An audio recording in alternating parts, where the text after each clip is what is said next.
નમસ્કાર મિત્રો, જોબ સરકારી યુટ્યુબ ચેનલમાં તમારું હાર્દિક સ્વાગત છે। તો મિત્રો, આજે ફરી હું તમારા માટે એક કાયમી સરકારી નોકરીની માહિતી સાથેનો વિડીયો લઈને આવી ગયો છું। તો આ નોકરી છે મદદનીશ ગ્રંથપાલની ભરતી કરવા માટે ગુજરાત ગૌણ સેવા પસંદગી મંડળ દ્વારા ભરતીની જાહેરાત કરવામાં આવી છે।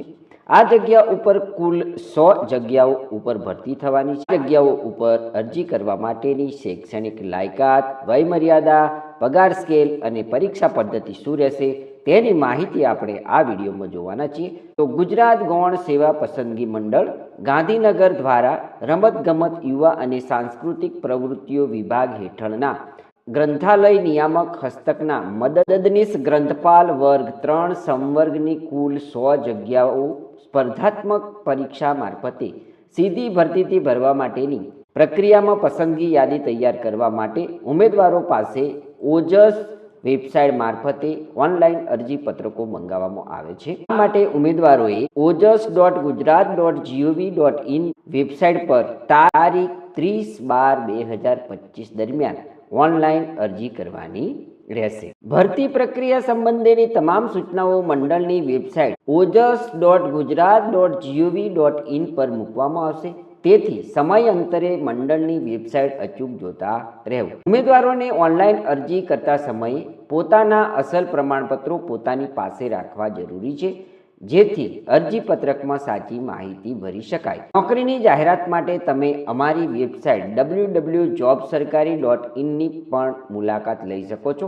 અમારી વેબસાઇટની અંદર તમને ગુજરાત સરકાર અને ભારત સરકારની ભરતી પરીક્ષાઓની માહિતી ગુજરાતી ભાષામાં સચોટ રીતના ઉપલબ્ધ થશે। મિત્રો, અહીં મદદનીશ ગ્રંથપાલ વર્ગ 3 પોસ્ટ માટે કેટેગરી વાઇઝ જગ્યાઓ કઈ રીતના ફાળવવામાં આવી છે તે જગ્યાઓની માહિતી જોઈએ।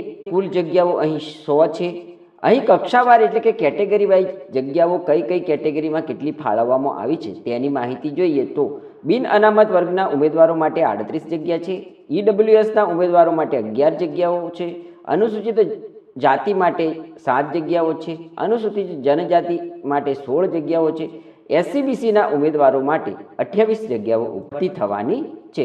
મદદનીશ ગ્રંથપાલ વર્ગ 3 ની જગ્યા પર અરજી કરવા માટેની શૈક્ષણિક લાયકાત શું હોવી જોઈએ તો અહીં ભારતમાં કેન્દ્ર અથવા રાજ્ય અધિનિયમ દ્વારા સ્થાપિત અથવા કોઈપણ યુનિવર્સિટીઓ અથવા સંસ્થામાંથી મેળવેલી લાઇબ્રેરી અને માહિતી વિજ્ઞાન અથવા લાઇબ્રેરી વિજ્ઞાનમાં સ્નાતકની ડિગ્રી ધરાવતા ઉમેદવારો આ જગ્યા પર અરજી કરી શકે છે। આ ઉપરાંત મિત્રો, અહીં ગુજરાત સિવિલ સર્વિસ વર્ગીકરણ નિયમ 1967માં નિર્ધારિત કમ્પ્યુટર એપ્લિકેશનનું મૂળભૂત જ્ઞાન પણ ઉમેદવાર ધરાવતા હોવા જોઈએ। ગુજરાતી તથા હિન્દી બંને ભાષાનું પૂરતું જ્ઞાન પણ ઉમેદવાર ધરાવતા હોવા જોઈએ। ઉમેદવારની નાગરિકતાની વાત કરવામાં આવી છે તો ઉમેદવાર ભારતના નાગરિક હોવા જોઈએ। મદદનીશ ગ્રંથપાલની જગ્યા ઉપર અરજી કરતા ઉમેદવારોની વયમર્યાદા કેટલી હોવી જોઈએ તો અરજી કરવાની છેલ્લી તારીખે ઉમેદવારની ઉંમર 18 વર્ષથી ઓછી નહીં અને 36 વર્ષથી વધુ ન હોવી જોઈએ। સામાન્ય વર્ગની મહિલા ઉમેદવારો, અનામત વર્ગના પુરુષ તથા મહિલા ઉમેદવારો, માજી સૈનિક, દિવ્યાંગ ઉમેદવારોને સરકારના નિયમ અનુસાર વય મર્યાદામાં છૂટછાટ મળવાપાત્ર થશે। મદદનીશ ગ્રંથપાલની અંદર નિમણૂક પામતા ઉમેદવારોને પગાર કેટલો મળવાપાત્ર થશે તેની માહિતી અહીં આપવામાં આવી છે। તો પ્રથમ 5 વર્ષમાં 26,000 ફિક્સ પગારથી નિમણૂક અપાશે, તેમજ ઠરાવના અન્ય લાભો પણ મળવાપાત્ર થશે। નિમાયેલા ઉમેદવાર 5 વર્ષના અંતે ઉમેદવારની સેવાઓ સંતોષકારક જણાયથી સંબંધિત કચેરીમાં 7મા પગાર પંચના 25,500 થી 81,100 લેવલ 4 ના પગાર ધોરણમાં નિયમિત નિમણૂક મળવાપાત્ર થશે। મદદનીશ ગ્રંથપાલની જગ્યા ઉપર ભરતી થવા માટેની પરીક્ષા પદ્ધતિ તેની માહિતી અહીં આપણને આપવામાં આવી છે। તો સીધી ભરતીથી જગ્યાઓ ભરવા માટે ઠરાવેલી પરીક્ષા પદ્ધતિ અનુસાર પરીક્ષા એક તબક્કામાં હેતુલક્ષી એમસીક્યુ, મલ્ટિપલ ચોઇસ ક્વેશ્ચન પ્રકારના પ્રશ્નોવાળી સીબીઆરટી અથવા તો ઓએમઆર પદ્ધતિની સ્પર્ધાત્મક પરીક્ષા લેવામાં આવશે। આ પરીક્ષા પાર્ટ એ અને પાર્ટ બી એમ 2 ભાગમાં લેવામાં આવશે। અહીં નોંધ આપી છે મિત્રો કે અભ્યાસક્રમનો વિષય વસ્તુ નિયત કરેલી શૈક્ષણિક લાયકાત મુજબનો રહેશે। અહીંયા આપણને પાર્ટ એ નો જે અભ્યાસક્રમ છે તે આપણને આપવામાં આવ્યો છે, તો આપણે તે વિષયો જોઈએ। ક્રમ નંબર 1 ની અંદર જે વિષય છે તે તાર્કિક કસોટી અને ડેટા ઇન્ટરપ્રિટેશન ના 30 ગુણના પ્રશ્નો પૂછવામાં આવે. ત્યારે ક્રમ નંબર 2 ની અંદર જે વિષય છે તે ગાણિતિક કસોટીઓ, તેના પણ 30 ગુણના પ્રશ્નો પૂછવામાં આવશે. આમ પાર્ટ એ ની અંદર કુલ 60 ગુણના પ્રશ્નો પૂછવામાં આવશે. અહીં આપણને બી ની અંદર જે વિષયોમાંથી પ્રશ્નો પૂછાવાના છે તેની માહિતી આપવામાં આવી છે. તો ક્રમ નંબર 1 ની અંદર જે વિષય છે તે ભારતનું બંધારણ, વર્તમાન પ્રવાહો, ગુજરાતી અને અંગ્રેજી કોમ્પ્રિહેન્શનના 30 ગુણના પ્રશ્નો પૂછવામાં આવશે. ક્રમ નંબર 2 ની અંદર જે વિષયો છે તે સંબંધિત વિષય અને તેની ઉપયોગિતાને લગતા પ્રશ્નોના 120 ગુણના પ્રશ્નો પૂછવામાં આવશે. અહીં કુલ પાર્ટ બી ની અંદર 150 ગુણના પ્રશ્નો પૂછવામાં આવશે. મિત્રો, આ સંબંધિત વિષય અને તેની ઉપયોગિતાને લગતા અને આ જે પ્રશ્નો તમને પૂછવાના છે તેના માટેના વિષય વસ્તુ જે વિષયોમાંથી પૂછવાના છે તેની ડિટેલ માહિતી આ જાહેરાતની પીડીએફની સાથે આપવામાં આવી છે. તો તમારે એ પીડીએફને ડાઉનલોડ કરી અને જોઈ લેવાની રહેશે. મદદનીશ ગ્રંથપાલની જગ્યામાં અરજી ફી કેટલી ભરવાની રહેશે? તો ગુજરાત ગૌણ સેવા પસંદગી મંડળ દ્વારા લેવામાં આવતી સીધી ભરતીની તમામ પરીક્ષાઓ માટે પરીક્ષા ફીનું ધોરણ નીચે મુજબ રહેશે. બિન અનામત વર્ગના ઉમેદવારો માટે કુલ 500 રૂપિયા પરીક્ષા ફી ભરવાની રહેશે, જ્યારે અનામત વર્ગના ઉમેદવારો માટે ₹400 પરીક્ષા ફી ભરવાની રહેશે. આ પરીક્ષા ફી પરીક્ષામાં ઉપસ્થિત રહેલા ઉમેદવારોને પરત કરવામાં આવશે. ઓનલાઈન પરીક્ષા ફી ભરવાની છેલ્લી તારીખ 2/1/2026 રહેશે. ત્યારબાદ મંડળ દ્વારા કોઈપણ સંજોગોમાં અન્ય કોઈપણ રીતે પરીક્ષા ફી સ્વીકારવામાં આવશે નહીં. અહીં હાઉ ટુ એપ્લાય મદદનીશ ગ્રંથપાલ. તો મદદનીશ ગ્રંથપાલની જગ્યા ઉપર અરજી કેવી રીતના કરવાની છે તેની માહિતી જોઈએ. તો આ જાહેરાતમાં અરજી કરવા માંગતા ઉમેદવારોએ ઓનલાઈન અરજી કરવાની રહેશે.